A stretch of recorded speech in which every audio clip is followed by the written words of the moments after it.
안녕하세요. 불만창 기자들입니다. 드디어 그날이 왔습니다. 이 길고 길었던 겨울 휴식기를 마치고 마침내 K리그가 기지개를 켭니다. 아침이 춘추제로 바뀌어서 사실 뭐 먼저 선을 보인 팀도 있긴 한데 올해는 아시안컵도 있고 또 이 클린스만 이것 때문에 지금 K리그가 지금 기대감이 떨어졌어. 너무 피로도가 네. 커서 그런지 저는 개인적으로는 K리그에 대한 그리움이 더 큽니다. 음. 컴퓨터 봐도 뭐 빨리 그냥 아유 다 꼴보기 싫다 빨리 K리그나 보자 뭐 이런 얘기 많더라고요. 우리도 K리그 기사 쓸 땐 좀 마음이 편하잖아. 그러니까 네. K리그 개막을 앞두고 저희가 해야 되는 일이 하나 있습니다. 안 하고 싶었지만. 아니 만 기자는 하지 말자 그랬어 나보고. 예. 순위 예측 네. 이거 해야죠. 뭐 하나 맞는 게 없지만 그래도 해야 합니다. 다들 뭐 저희가 맞는 것보다 얼마나 틀리느냐가 더 중요하고요. 틀릴 겁니다. 그렇게 네. 미리 말씀드리겠습니다. 또 저희 방송을 보고 여러분들도 예측하는 재미가 또 있는 거 아니겠어요? 댓글 한번 달아주시면 될 것 같고요. 참고로 올해는 재작년 작년보다 예측 난이도가 훨씬 올라갔습니다. 아니야, 작년에도 어려웠어. 아니 훨씬 올라갔어. 진짜 평준화된 느낌 가득합니다. 네. 우승팀 누가 차지할지 한번 보도록 할까요? 네, 이거는 뭐 저희가 확률 높이기 위해서 따로 이렇게 한 건 아니고 정말 좀 의견이 갈렸는데 저는 울산 3연패로 하겠습니다. 3연패 누가 있냐? 성남이라 2번 했었고 전북이 1번 했었고 역사상 단 3번 그리고 단 2팀만이 한 아주 희귀한 기록인데요. 울산이 3연속 준우승한 뒤에 지금 3연패 도전하잖아요. 3연패하면 다시는 나올 수 없는 아주 진기록을 작성을 하게 됩니다. 저는 그 3연패가 가능하다고 보는데 일단 좋은 성적 내기 위해선 스트라이커가 가장 중요하다고들 말을 많이 하죠. 그런데 우승은 또 다른 영역입니다. 우승을 하기 위해선 일단 수비가 좋아야 된다. 첼시 시절의 무리뉴, 뭐 퍼거슨의 메뉴, 그리고 김민재의 나폴리 다 수비가 좋아서 우승을 한 팀이라고 보고 있기 때문에 저는 조현우, 김영건 그리고 올 시즌 잔류하는 서령우까지 이렇게 수비가 단단한 울산이 올 시즌도 안정감 있게 우승을 할 수 있다. 저는 김민우, 황석호가 가세한 것도 이 안정감에 기여할 수 있는 선수들이라서 작년보다 덜 흔들릴 것 같은 그런 느낌이 듭니다. 저는 전북을 하겠습니다. 전북. 예년보다 스쿼드가 확실히 빠방해진 느낌입니다. 어제 포항전 보는데 무섭더라. 그러니까 지난 몇 년간 좀 아쉬웠던 측면이 전북이 포지션적으로 불균형이 많았어요. 맞아요. 그러면서 약간 그리고 동시에 이름값도 약간 좀 떨어진 느낌이 있었고 근데 올해는 영입한 전력들을 뭐 저희 스쿼드 분석 보시면 아시겠지만 물샐 틈이 없는 전력을 구축했습니다. 그러니까 전북이 사실 좋았던 게 축구적으로 보다는 사실 체급으로 눌렀던 순간들이 많거든요. 그러니까 이제 뭐 전반에 이제 많이 뛰어가지고 압박하고 공격적으로 나서다가 후반 15분부터 윙어와 스트라이커 자원들을 바꿔주고 이러면서 확 눌러버리는 상대의 길을 꺾어버리는 게 사실 전북의 축구였는데 지난 몇 년간, 지난 2년간 그 부분이 잘 안 됐었어요. 네. 근데 올해는 그 부분이 가능해졌습니다. 뭐 특히 윙어 같은 경우에는 뭐 9명 선수의 자원이 될 정도로 비니시우스 선수가 뭐 경기를 못 뛸 수도 있는 상황이 될 정도로 자원이 많아졌고요. 뭐 다른 자원 포지션에서 뭐 수비는 뭐 말할 것도 없고 여러적인 측면에서 전북이 물론 감독 리스크가 조금 있기는 합니다만은 대놓고. 예, 감독 리스크가 있기는 네. 하지만은 그걸 뛰어넘을 만한 스쿼드를 구축했다. 지난 몇 년간도 당연히 좋은 스쿼드긴 했지만 올해는 그 궤가 조금 다르다라는 말씀 드리고 싶고 울산이 뭐 3연패가 얼마나 힘든 건지 지금 앞에 설명하셨잖아요. 네. 저는 쉽지 않다고 봐요. 예, 오히려 또 연령대가 세대 교체를 하겠다는 뭐 포부에 비해서는 연령대가 오히려 좀 올라갔고 전북은 상대적으로 좀 낮아진 측면이 있거든요. 무엇보다 좀 파괴력인 측면에서 전북이 좀 밀리고 있는 부분이 있어서 네. 승점 쌓기에서는 좀 차이가 나지 않을까라는 좀 생각이 듭니다. 다음은 아챔으로 갈 수 있는 3, 4위 보겠습니다. 먼저 해주시죠. 저는 3위 서울, 4위 제주. 이건 비슷하더라. 3위까지는 그러니까 제가 아까 전에 이 평준화 얘기했는데 아마 빅3는 대부분 아마 전북, 울산, 서울 이 순서가 바뀌는 거지 요 세 팀은 아마 대부분 비슷할 것 같아요. 서울이 전력이 좋습니다. 사실 지난 시즌에도 나쁜 전력은 아니었는데 올해도 사실 기존 전력 다 지켰고요. 여기에 최준 선수나 조용우, 뭐 필요한 선수들이 들어왔고 린가드 까지 들어왔기 때문에 여기에 무엇보다 김기동 감독에 대한 효과 빼놓을 수가 없거든요. 예, 저는 김기동 감독이 그래도 우승권까지는 아니지만 그래도 아챔까지 끌고 가지 않을까. 또 연습 경기나 혹은 전지훈련을 갔다 오신 분들 평가에 의하면 상당히 분위기가 좋고 상당히 준비가 잘 되고 있다는 평가를 많이 내리고 있기 때문에 오히려 선두 싸움의 변수가 될 수 있는 팀이지 3위까지는 이거는 좀 이견 없이 무난하지 않을까라는 생각 들고요. 4위는 정말 정말 많이 고민을 했는데 제주로 하도록 하겠습니다. 제주. 학범슨 효과가 있을 것 같아요. 상대적으로 지금 감독들 연령이 올라갔고 뭐 감독들의 수준이 높아지기는 했지만 학범슨만의 수가 있거든요. 저는 그게 올해는 조금 빛을 발하지 않을까라는 생각이 들고 멤버 변화가 없는 것 때문에 불안해하시는 분들 많은데 제주는 원래 멤버가 좋았어요. 멤버 변화가 없는 게 오히려 득이 될 수도 있고 필요한 부분 쪽에 사실 뭐 스트라이커 백업이라든지 윙어 뎁스라든지 중앙 쪽에 좀 아쉬운 부분이 있었는데 그 자리에 이제 외국인 선수들 혹은 진성욱 선수의 복귀 이런 부분들이 있기 때문에 제주는 지난 시즌보다는 오히려 확 올라가지 않을까라는 생각이 들어서 저는 4위 아챔권까지 제주가 가능할 것으로 보고 있습니다. 네, 저도 3위는 서울로 하겠습니다. 창기자가 얘기해준 것에 다 동의를 하고, 저는 링가드가 일단 양념이라고 봅니다. 일단 분위기를 맛을 바꾸기 위해서는 후첨 스프. 호첨 스프가 필요한데 이 선수가 그런 역할을 해주지 않을까. 그리고 링가드와 직접 뛰어본 선수들은 일단 볼 터치, 볼 대고 움직임 자체가 다르다. 그래서 아마 뭐 90분 풀타임 이런 거를 처음엔 기대하기 어렵겠지만 경기에 나올 때마다 뭔가 차이를 만들어줘서 상대에게 좀 부담을 주지 않을까. 이렇게 예상하고요. 4위는 인천으로 하겠습니다. 오. 인천 스쿼드 제주랑 느낌이 비슷하게 큰 변화는 없죠. 그런데 매년 기복이 없을 정도로 뭔가 탄탄한 전력을 유지한다는 거 이게 과연 시민구단인가 할 정도로 좋은 선수를 계속해서 유지할 수 있는 힘 그리고 같은 감독으로 똑같은 전술을 꾸준히 활용할 수 있는 힘 그래서 전 이게 인천의 강점이라고 보고요. 스쿼드 분석하면서 생각이 확 바뀌었구만. 그런 것도 있지만 그리고 무엇보다 아챔을 안 나가잖아요. 그렇죠. 네, 그런 만큼 저는 더블 스쿼드도 가능하기 때문에 꾸준함이 인천의 강점이라고 보기 때문에 4위 가능하다고 봅니다. 자, 그러면 파이널 A로 막차를 탈 5, 6위도 한번 예측해 보도록 하겠습니다. 여기부터 정말 어려웠습니다. 그래도 제주 뭐 제 담당 구단이기도 하고 5위 가능하다고 보기 때문에 제주 5위로 하겠고요. 6위는 이정효의 광주로 하겠습니다. 저력의 이정효. 네, 제주는 제가 전지훈련지도 갔다 왔는데 뭐 지금 연습 경기 내용, 결과 지금 좋지 않다고 좀 말이 좀 많이 나오고 있지만 일단 지금 학범슨이 지휘봉을 잡은 만큼 뭐 작년처럼 몇몇 경기 못 이기고 이런 안 좋은 흐름은 없을 것으로 생각이 됩니다. 그리고 워낙 스쿼드가 좋기 때문에 외국인 2명만 자리를 잡아주면 충분히 4위권에도 도전할 수 있는 팀이라고 보고요. 광주는 뭐 아챔 변수가 있지만 반대로 제주와 반대로 연습 경기를 본 분들은 와 확실히 이정의 축구 다르다. 맞아요. 왜 멤버가 그렇게 안 좋아 보이는데 앞에서 만들어가는 그런 축구 플레이가 굉장히 좋다는 평가에 제가 좀 영향을 받았습니다. 뭐 여기에 뭐 그 자체적으로 뭐 운영팀 이슈도 있고 그리고 많은 선수들이 계약의 마지막 해에 접어들어서 뭐 동기부여도 안 된다 이런 평가도 있지만 무엇보다 이정효 감독이 있기 때문에 저는 상스에는 충분히 들지 않을까 이렇게 예상을 하겠습니다. 저도 나중에 지금 종합해서 보고 있는데 역시 3위 이후에는 너무 다르다 우리가. 달라. 그죠? 너무 다르다. 저는 포항이 5위, 네. 6위 대전하겠습니다. 사실 이번에 아챔 경기를 보고 포항이 그래도 저력이 있다는 생각을 제가 했습니다.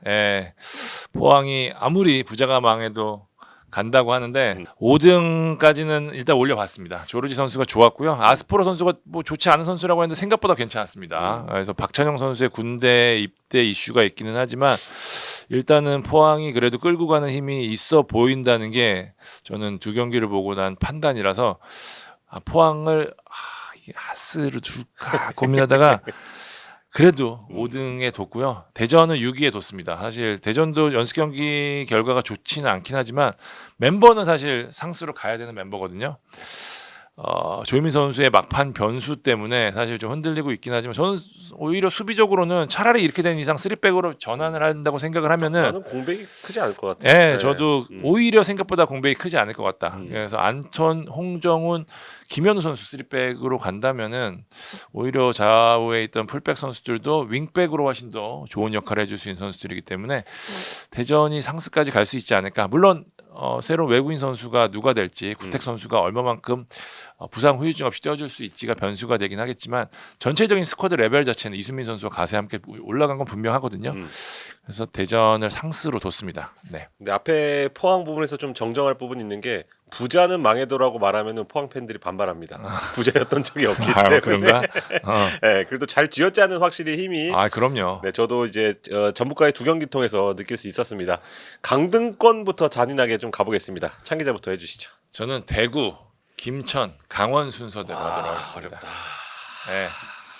대구는 이게 사실 힘이 3백을 바탕으로 세징야 에드가 딸깍이었단 말이에요. 네. 근데 이 3백이 완전히 무너졌어요. 그러니까 지금 김강산, 김진혁, 고명석 선수로 쓰는데 김강산 선수도 4월 입대 넣었다 그러더라고요. 그러면은 사실 지금 커맨더형이 아예 없는 상황인데 이러면은 사실 3백이 더 완전히 무너졌다고 봐야 되고 또 세징야 에드가에 대한 부상 혹은 이 에이징 커브에 대한 부분도 분명히 좀 있고요. 이런 또 벨툴라 선수의 거취도 좀 남아 있어서 대구는 물론 확실한 팀 컬러가 있어서 무너지는 속도가 다 팀들에 비해서는 뭐 늦겠지만 확실히 좀 올해는 조금 이 스쿼드가 좀 약해 보인다는 게 좀 저는 분명해 보이고 네. 김천 역시 7월 전역 물론 4월 전역 입대생들이 수준이 상당히 높을 수도 있다라는 평가들이 많긴 하지만 7월 전역 이 어수선한 공백들을 메우기가 상당히 좀 쉽지가 않거든요. 김천은 여전히 매년 그랬던 것처럼 좀 강등 후보로 넣는 게 좀 맞을 것 같고 강원은 저는 사실 그런 생각이 좀 들어요. 그러니까 영입한 선수들이 몇몇이 너무 2부 리그 쪽이에요. 그러니까 강원이 필요한 뎁스나 혹은 확실한 퀄리티를 올릴 만한 영입이었냐라고 왔었을 때 저는 좀 아니거든요. 물론 지킨 자원들이 있긴 하지만 네. 지난 시즌에도 가까스로 잔류를 하게 된 팀인데 그런 것 치고는 굉장히 좀 나이브한 겨울을 보낸 거 아니냐라는 생각이 좀 사실 좀 조심스럽게 들어서 저는 대구, 김천, 강원으로 멤버만 놓고 보면 저는 김천, 강원이랑 순서를 바꿀까 했는데 네. 김천이 멤버가 좀 더 좋은 것 같아요. 그래서 대구, 김천, 강원으로 했습니다. 저는 12에 대전을 놓겠습니다. 아까 스트라이커 얘기를 했잖아요. 울산 때. 네. 예, 그래서 좋은 스트라이커가 있으면 팀이 살 수 있다. 그런데 저는 티아고의 공백이 확실히 있을 것 같습니다. 뭐 구택, 호사, 뭐 좋은 선수들이라는 평가가 있지만 이 선수들이 티아고만큼 해줄 수 있을지 미지수인 것 같고요. 김천은 창기자 얘기한 대로 뭐 전역 이슈가 있고 늘 1부에선 힘들고 2부에선 잘하고 이런 흐름이 앞으로 상무팀이 있는 한 계속 그렇죠. 될 것 같습니다. 네. 마지막으로는 수협을 골랐는데요. 일단 스쿼드상에서 업그레이드가 있을까 했을 때는 권경원 빼고는 사실 생각나는 선수가 딱히 없다는 점. 그리고 이승우 선수가 잔류할 것으로 보이지만 얼마나 큰 동기부여가 있을까. 그리고 무엇보다 김은중 감독이 K리그에서는 검증이 되지 않았다는 점도 반영을 했습니다. 부디 제 예측이 틀리고 저도 제 예측이 틀리길 바라고. 네. 그리고 시즌 끝나고 감독님이든 선수든 시원하게 요구를 하셔도 저희는 맞받아치지 않고 다 받아들이겠습니다. 그 위에 볼까요? 마지막으로 파이널 B에 자리할 팀 7, 8, 9위도 좀 예측해 보도록 하겠습니다. 네, 저는 7위 강원, 8위 포항, 9위 대구로 하겠습니다. 강원은 가브리엘이라는 확실한 스트라이커가 있고 윤조한 감독 체제에서 동계훈련을 처음으로 풀로 소화했다는 점, 그리고 수비진 구성이 무엇보다 좋은 점을 참고를 했고요. 포항은 전북과 ACL 16강 2차전 전반전만 보면 순위를 상승을 올리고 싶은데 후반전에 교체를 보고서 스쿼드 구성이 약해요, 얇아요. 안정적이지 않구나. 그리고 컨디션이 좋지 않은 선수들도 초반에 있는 것 같고, 그리고 K리가 처음에 박태하 감독에 대한 물음표도 어느 정도는 있다고 봐서 그래서 사스로 예상을 했고, 그런데 이렇게 해서 많이 틀린 게 바로 포항이거든요. 맞아요. 저희가. 매번 그랬어요. 매번 그래서 가장 불안한 팀 중에 하나가 포항이고요. 대구는 아까 창계자 얘기했던 것도 맞습니다. 근데 스몰 스쿼드지만 더 스몰 스쿼드다. 엑스 스몰 스쿼드다로 할 수 있을 것 같고요. 무엇보다 벨톨라가 빠졌을 때 이 자리를 누가 메울지, 그리고 세드가의 많은 나이도 고려하지 않을 수 없었습니다. 저는 인천, 광주 수협 순으로 하겠습니다. 네. 인천은 뭐 저도 상스에 둘까 말까 상당히 고민했던 팀이 인천이었는데 뭐가 있는데 상스에 둘까 말까 했는데 수비 쪽에 변수가 좀 있어요, 확실히. 요니치가 가세하긴 했지만 김동민 선수를 제외하고는 좀 느리다.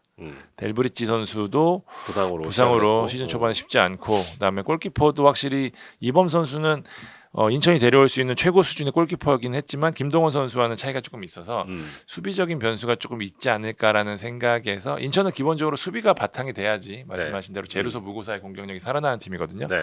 그래서 일단은 7위에 놨고요. 광주도 사실 상스 고민을 했었는데 8위 정도가 적당하지 않을까라는 생각이 좀 들었습니다. 광주 나쁘지 않은데 일단 아첸 병행도 있고요. 그다음에 스트라이커진 쪽에 빅토르 선수가 좋은 평가를 받고 있긴 하지만 검증이라는 부분이 좀 남아있고, 그렇다면 광주가 지난 시즌에 갖고 있었던, 만약에 안 될 경우에는 최전방에 대한 고민을 계속 갖고 있을 거고, 또 예년에 비해서는 광주를 대하는 팀들의 태도가 다 달라질 거란 말이에요. 네, 경계를 하겠죠. 경계하고 이정효 감독도 그거 우리를 물어뜯지 않겠어요? 이런 얘기 많이 하잖아요.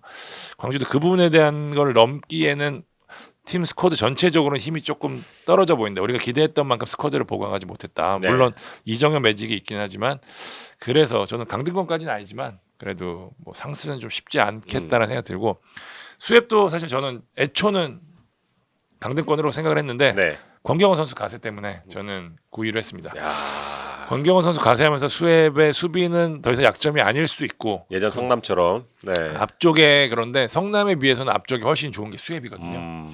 특히 김은중 감독 색깔을 할 수 있는 많이 뛰는 축구를 할 수 있는 토대 선수들이 대거 영입이 됐기 때문에 저는 수협이 의외로 지난 시즌과 확 달라진 축구로 다크호스 혹은 변수 역할을 할 수 있는 팀 중에 하나인가 아닌가라는 생각이 좀 들어서 수협을 저는 9등으로 뒀습니다. 야, 이거 아마 올해 두고두고 박제 될 거고 아마 시즌 막바지에도 이쯤에서 다시 보는 나올 겁니다. 그래도 저희는 용기 내서 했다는 점 다시 한번 말씀드리겠습니다. 정리된 그래프로 한번 순위 보시고요. 네. 올해는 이 수원의 강등으로 K2에 대한 관심이 더욱 커졌잖아요. 저희가 좀 간단하게 정말 간단하게 상위권 팀만 한번 K2도 한번 예측을 한번 해볼게요. 네, 그리고 방송 나온 김에 저희가 스카우팅 리포트도 올 시즌도 어김없이 했는데 이번에 처음으로 K리그 2 이렇게 뭐 많은 비중은 아니지만 어느 정도 조금 내용을 넣었습니다. 그래서 많이 사랑해 주시면 감사하겠습니다. 다이렉트 승격할 우승팀 어디 보겠습니다. 어디로 생각하시나요? 저는 수원으로 하겠습니다. 네. 우와. 저는 반전이 있을 것 같아요. 네, 이거는 뭐 취재한 내용과도 조금 상반되는 부분도 어느 정도 있지만 일단 스쿼드만 보았을 때는 어느 팀에도 제일 좋아요. 네, 뒤지지 않는다. 특히 척추 라인이 안정적이고 베테랑들도 많고 그런 면에서는 저는 어느 정도의 수원이 성적 그리고 경기력을 가져갈 것으로 보이는데 무엇보다 K리그 2 팀들이 좀 당혹스러운 상황이 많지 않을까? 저런 관중을 본 적이 없으니까. 그렇죠. 원정 팬들이 뭐 점령을 한다거나 그리고 빅보드에 갔을 때 그걸 경험하지 못한 팀들이 좀 당혹하는 분위기를 수원이 잘만 이용하면 춘추 전국 시대의 왕이 될 수도 있겠다 이런 생각이 듭니다. 저는 부산을 했습니다. 사실 지난 시즌 주축들을 좀 지켰고요. 조이제 선수나 이런 선수들, 김찬 선수, 박진석 감독이 그래도 승격 노하우가 있어요. 그러니까 한 시즌을 더 간다라는 점이 저는 분명히 어드밴티지가 될 것으로 보입니다. 여기에 또 지난 시즌 경험이 선수들 전체에는 큰 자양분이 되지 않을까 싶어요. 이게 승부처에서는 약할 수도 있지만 장기 레이스에서 봤었을 때 스쿼드 전체만 봤을 때 대부분의 팀들이 수원을 제외하고는 백업 자원들이 상당히 약하거든요. 부산은 그래도 좀 이 부분에서는 조금 여유가 있는 편이라는 점에서 저는 가장 안정된 전력 그리고 박진석 감독의 스타일상으로도 가장 안정된 전력이 아닌가라는 생각이 좀 들었습니다. 네, 저는 수원, 창 기자는 부산을 골랐습니다. 플레이오프에 나설 네 팀도 한번 전망을 하도록 하겠습니다. 저는 부산, 성남, 부천, 이랜드로 하겠습니다. 네, 부산은 수원과 사실 고민을 많이 했는데 일단 베테랑보다는 지금 젊은 선수들 위주로 뽑고 있거든요. 그래서 스쿼드가 업그레이드 됐다고 보기 어려운 점이 변수라고 봤고요. 성남과 이랜드는 베테랑의 힘이 발휘가 될 것 같고 부천은 전반적으로 선수들이 실력이 고른 선수들이 많아서 시즌 내내 어느 정도 꾸준한 활약을 펼칠 것으로 봤습니다. 여기에 포함하지 않았지만 작년에 김포와 같은 또 돌풍팀이 한번 나와주기를 한번 바라봅니다. 5팀 저랑 똑같네요. 보니까 순서 바뀌었나? 네, 순서가 네네. 바뀌었어요. 저는 이랜드, 부천, 성남, 수원 순으로 하도록 하겠습니다. 이랜드 뭐 올겨울에 폭풍 영입을 했죠. 네네. 스쿼드만 놓고 보면 사실 베스트 스쿼드만 놓고 보면은 이랜드, 수원, 부산 정도로 성남까지 네 팀이 이제 빅4라고 많은 분들이 얘기를 하는데 이랜드가 변화는 많지만 그래도 계속해서 지난 몇 년간 그러니까 창단 이래로 계속해서 높은 데 올라가 본 적이 없다라는 게 그 부분이 그래도 좀 어쨌든 그걸 뛰어넘는 게 사실 어렵잖아요. 김도현 감독의 리더십이 그래서 중요할 것으로 보였는데 그래도 전력만 놓고 보면은 우승급 전력 그래서 한 2등 정도로 봤고요. 저는 부천을 더 높였어요. 부천 저는 스쿼드 되게 좋다고 생각하거든요. 지난 몇 년간 계속해서 약간 셀링 클럽이었는데 올해는 좀 기존 자원들 많이 잡았고 데려온 선수들의 수준도 상당히 좀 높은 편이라 여기 이영민 감독의 지도력 뭐 정평이 나 있지 않습니까? 그래서 저는 무난히 플레이오프는 갈 수 있을 것으로 보이고 성남도 영입을 잘했습니다. 네. 꽤 좋은 스쿼드 이제 외국인 선수 한 명만 더 보강이 되면 되는데 꽤 좋은 스쿼드를 갖추고 있지만 역시 감독에 대한 리스크도 좀 있고요. 그리고 또 원래 계획했던 플랜 A의 선수들을 데려오지 못했다는 점에서 좀 아쉬움이 있다는 측면 그래서 저는 4위, 3위 이 정도 보고 싶고 네. 수원은 그래도 플레이오프 가지 않을까 싶어요. 저는 그래도 여러 가지 변수들이 있긴 하지만 타 팀들에 비해서 지금 보면은 중위권의 변수라고 하면은 뭐 안양이나 전남 뭐 이런 김포라고 하는데 그 팀들도 다들 좀 리스크들이 있는 팀들이기 네. 때문에 수원이 그래도 그 팀들보다 훨씬 낫지 않을까라는 생각이라 수원이 플레이오프 막차를 탈 것으로 전 예상을 좀 했습니다. 네. 자, 1, 2부 순위 예측해 봤습니다. 과연 저희 예상대로 될지 안 될 겁니다. 안될 그죠? 겁니다. 네. 분명히 안 네. 될 겁니다. 예, 그냥 못 받고 시작하겠습니다. 네. 안 될 겁니다. 그냥 아무 말 한 겁니다. 예. 우리 되게 쫄보다. 네. 어쨌든 저희 이제 개막 열심히 준비할 거고요. 개막 후에도 열심히 달리는 볼만찬 되겠습니다. 개막 프리뷰 이제 시작됩니다. 다음 주 금요일 게임이니까 아마 목요일쯤 나가겠네요. 그죠? 그때 찾아뵙도록 하겠습니다. 네, 지금까지 볼만찬 기자들이었습니다. 감사합니다.